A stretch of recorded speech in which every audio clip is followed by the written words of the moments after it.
Hi hello, it's me Ranjiti. അപ്പോൾ നമ്മുടെ പുതിയൊരു വീഡിയോയിലേക്ക് എല്ലാവർക്കും സ്വാഗതം. ഒരു മാസത്തിന് ശേഷമാണ് ഞാനൊരു ലോങ് വീഡിയോ ആയിട്ട് വരുന്നത്. നമ്മൾ വലിയ കൂടുതൽ ഐഫോണൊക്കെ വാങ്ങി, പക്ഷേ ഐഫോൺ വാങ്ങിയതിന് ശേഷം ഞാനൊരു ലോങ് വീഡിയോ പോലും അപ്ലോഡ് ചെയ്തിട്ടില്ല. എന്താണെന്ന് എനിക്ക് അറിഞ്ഞുകൂടെ, എനിക്ക് ഭയങ്കര മടി പിടിച്ചിട്ടുണ്ട്.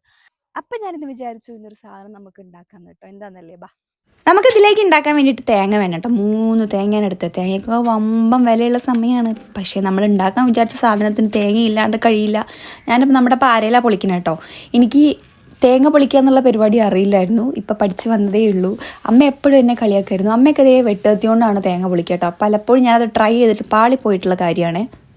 അപ്പോൾ നമുക്കിനി പൊളിച്ച 3 തേങ്ങയും പൊട്ടിച്ച് വെള്ളം എടുത്ത് വെക്കാം കേട്ടോ. പണ്ട് അമ്മ പൊട്ടിക്കുമ്പോൾ തേങ്ങ കൊട്ടുന്ന സൗണ്ട് കേട്ടാൽ ഓടി വരുമായിരുന്നു തേങ്ങ വെള്ളം കുടിക്കാൻ വേണ്ടിയിട്ട് കേട്ടോ. അപ്പോൾ 3 തേങ്ങ ഉള്ളതുകൊണ്ട് തന്നെ അത്യാവശ്യം നല്ല വെള്ളമുണ്ട്. അപ്പം ഞാൻ വിചാരിച്ചു നാളെ വെള്ളപ്പം ഉണ്ടാക്കാമെന്ന് കേട്ടോ. അപ്പോൾ നമ്മൾ വെള്ളപ്പത്തേക്ക് വേണ്ടിയിട്ട് 3 വെള്ളം എടുത്തിട്ട് പാട്ടയിലാക്കിയിട്ട് ഫ്രിഡ്ജിൽ വെച്ചേ. ഇനി നമ്മുടെ അടുത്ത പരിപാടിയായിട്ടുള്ള തേങ്ങ ചിരവൽ ബാക്കിൽ ലൈറ്റ് വരും കേട്ടോ. ബാക്കിൽ നല്ല വെളിച്ചുണ്ട്. അപ്പം നമുക്ക് തേങ്ങ ചിരവാം. പൊളിച്ച് വെച്ച ആദ്യം 2 ചിരവി നോക്കാം. ചിരവിയിട്ട് ഇനി ആവശ്യമുണ്ടെങ്കിൽ നമുക്ക് 3ാമത്തെയും കൂടെ എടുക്കാം കേട്ടോ. ഞാൻ എന്താ ഉണ്ടാക്കുന്നതെന്ന് അറിയാത്തത് ഫസ്റ്റിലേ പറഞ്ഞു കഴിഞ്ഞാൽ ഞങ്ങൾ സ്കിപ്പ് ചെയ്ത് പോകും. ഫുള്ള് കാണില്ല ആരും, അല്ലെങ്കിൽ ഫുള്ളൊന്നും ആരും കാണില്ല.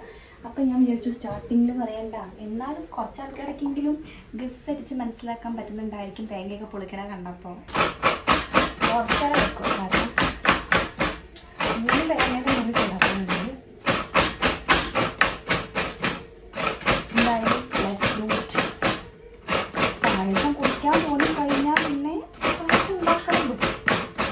അങ്ങനെ ഇനിയാണ് നമ്മുടെ ടാസ്ക് കേട്ടോ. നമ്മുടെ ചിരകി വെച്ച തേങ്ങയും നമുക്ക് 1-ാം പാൽ ആദ്യം പിഴിഞ്ഞെടുക്കണം കേട്ടോ. ഒരു തുള്ളി വെള്ളം, ചൂടുവെള്ളം ഞാനതേ കുടഞ്ഞു കൊടുക്കുന്നുണ്ട് കേട്ടോ, നല്ലോണം പാല് പോരാൻ വേണ്ടി.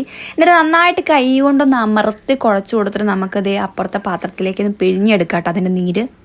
അങ്ങനെ അവസാനം നമ്മുടെ 1-ാം പാലും അതുപോലെ തന്നെ അതേ 2-ാം പാലും 3-ാം പാലും നമുക്ക് സെറ്റായി കിട്ടിയിട്ടുണ്ട് കേട്ടോ. ഇനി നമ്മൾ ചെയ്യേണ്ട അടുത്ത പരിപാടി ഇതേ ഇവനാണ് നമ്മുടെ താര കേട്ടോ. ചെറുപയർ പരിപ്പാണ് ഇത്. കഴുകി വെച്ചതാണ്. കഴുകി വെച്ച് നമുക്കൊന്ന് എന്ത് ചെയ്യണം, ഒരു ഗോൾഡൻ കളർ ആവുന്ന രീതിയിലൊന്ന് വറുത്തെടുക്കണേ.